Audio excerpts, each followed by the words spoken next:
آپ کی زندگی میں دو چیزیں ہیں نا آپ کے پاس، آپ کبھی مایوس نہیں ہو سکتے۔ ایک اللہ سے اچھا گمان اور دوسرا یقین۔ اللہ سے اچھا گمان کیا ہے کہ میرے اللہ مجھ سے محبت کرتے ہیں، no matter how imperfect I am, اللہ سبحان اللہ تعالیٰ لوز می۔ اور جیسے میری ماں مجھے تکلیف میں نہیں دیکھ سکتی نا، تو میرے وہ اللہ جنہوں نے مجھے پیدا کیا ہے وہ کیسے مجھے تکلیف میں دیکھ سکتے ہیں؟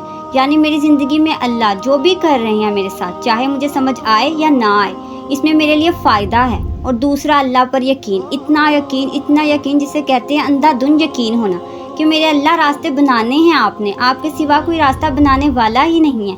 میں اپنے اسباب نہیں دیکھتی، اپنی قابلیت نہیں دیکھتی، گراؤنڈ ریالٹیز کو نہیں دیکھتی۔ جب تک میرے ساتھ آپ کھڑے ہیں نا اللہ، مجھے کسی کی پرواہ نہیں، اور آپ میری مدد کریں گے، آپ مجھے اندھیروں سے نکالیں گے، آپ میرے لیے دروازے کھولیں گے، آپ خزانوں کو میرے پاؤں میں ڈالیں گے، کیونکہ آپ اللہ ہیں اور میں آپ کی بندی۔